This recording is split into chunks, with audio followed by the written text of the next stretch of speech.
In this lesson, we learn about the LightMix feature in Corona for Cinema 4D. According to Corona developers, LightMix lets you adjust intensity and color of your lights and light emitting materials during and after render. Perfect for anything from subtle adjustments through to turning day into night.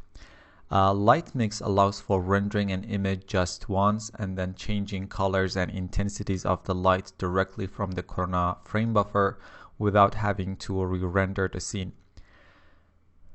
We are using the same scene from the interior lighting lesson. You can download the scene from Kiosk Group website. I have adjusted the scene and added a few different lights so we can talk about LightMix in Corona. We have a few different lights. If I run the interactive rendering, I can show you.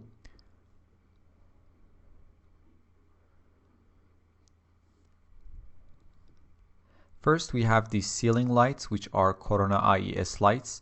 There are 8 of them, and they are instances of one another. So if I adjust the main Corona light here, this IES one, the change will be applied to all of them. If I turn them off and on, you can see how they affect the scene. The Kelvin temperature has been set to 15,000 for these lights, so they cast this nice blue tone. We also have this warm desk light. We have our environment light, which is coming from this Cinema 4D sky with a Corona light material applied to that has an HDRI image as the emission texture. We have this background plane that we assign the sunset image to it. We also have this Corona sun, which we can turn it on and off. Okay, to be able to use LightMix, first we need to separate all of the lights into separate layers using render passes, and we can do that using Corona multipass window. So let's open it up from the Corona menu. From the active passes section, enable multipass. On the left side, you can find this available passes list, and if you come down, there are these two specific LightMix passes, LightMix and Light Select. The first pass that we need to add all the time is a LightMix pass, and this is the render pass that makes the light mixing possible in the Corona frame buffer. And now we need to start adding light select render elements for the lights that we have in the scene. So for each light or group of lights that we want to have separate control over using LightMix, we need to add a separate light select render element or a render pass. So to sum up, every time we want to use the LightMix feature, we need one LightMix render pass and a few light select render passes based on the amount of lights that we have in the scene. Let's add the first light select pass and rename it to IES lights.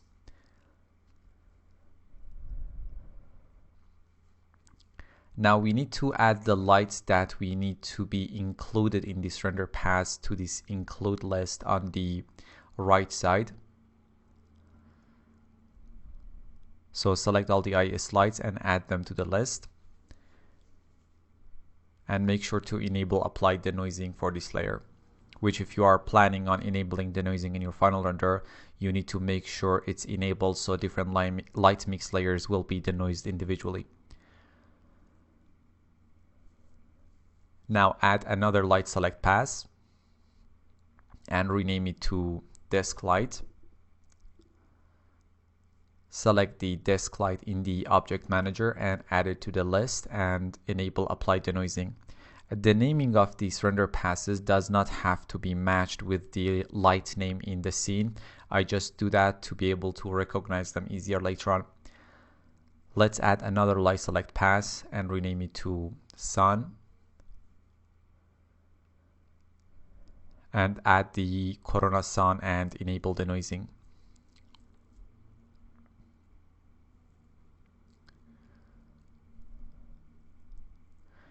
Now we just need another light select render pass for the environment. So add a light select render element or render pass.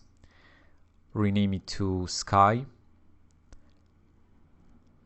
And add the Cinema 4D sky, which is responsible for the environment's lighting.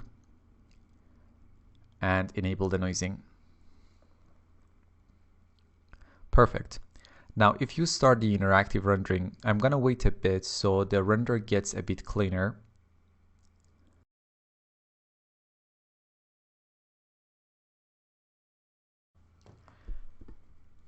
Now, if we go to the LightMix tab of the Corona frame buffer, we can control the color and intensity of our lights during or after the render, which is a great feature.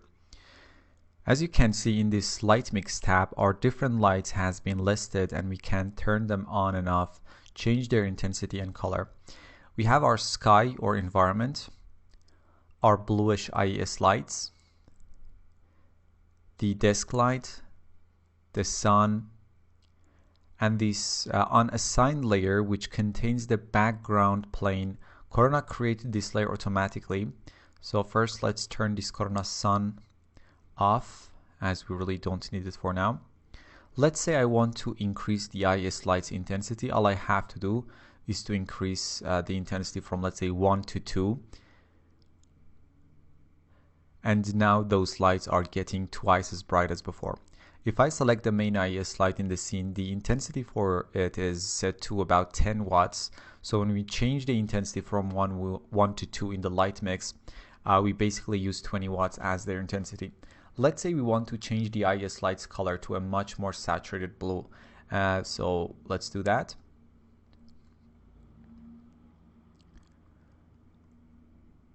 And as you can see, the changes are applied in real time. Let's say we can decrease the intensity of the sky.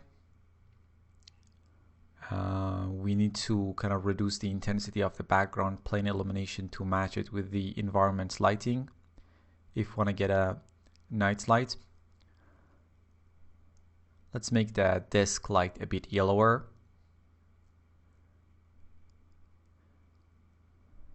And increase its intensity maybe to something like 2 or even more. And you get a totally different lighting setup compared to what we started with. Let's change this night lighting to a daylight setup. I'm going to turn off the IES lights and the desk lights. Turn on the Corona sun. Let's turn off the background plane illumination for now as well. For the sky, we know it's coming from a sunset HDRI, so there are a lot of oranges in it. To balance some of that warmth, let's change the color to a bluish one with the RGB values of 116, 161, and 255. Increase its intensity from 1 to 8, and we can turn on the rest layer as well and increase its intensity to something like 12, so we won't be able to see the sunset background. And if I stop the render, we just need to change the white balance to something like 5700 to get rid of some of that warm tones and make the render more neutral. And there you have it. A night render turned into a daylight render in few moments using Corona LightMix. Down here in the LightMix panel, we have a few simple options. Using save and load buttons, you can save out LightMix presets. So if you want to save out this daylight preset for this scene, you can click on this save button, name it whatever you want, maybe something like daylight room, and click on the save button. Now if we use this all one and all white button to turn all the lights to their default colors and intensities, we can load that preset again that we just saved out and turn it to day again.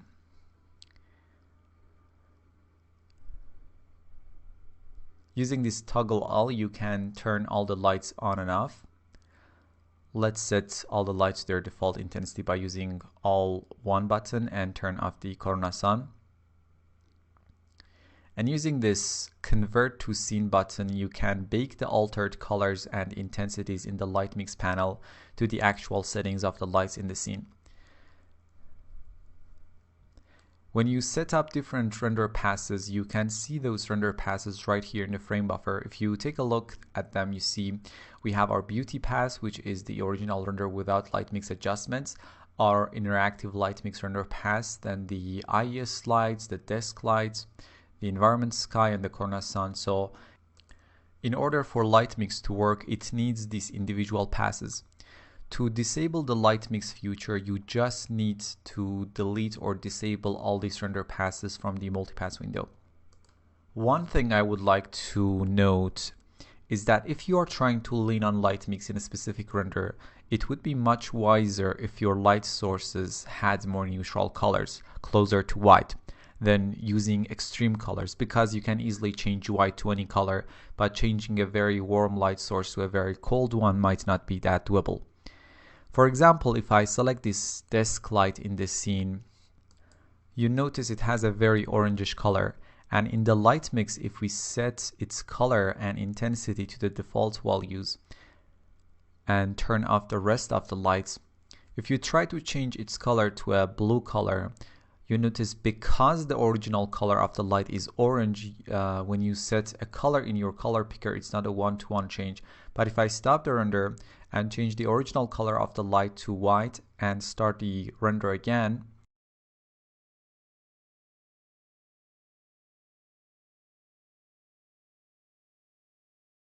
now I can simply change its color to any color that I want, because now the original color is white and we can go from white to any other color.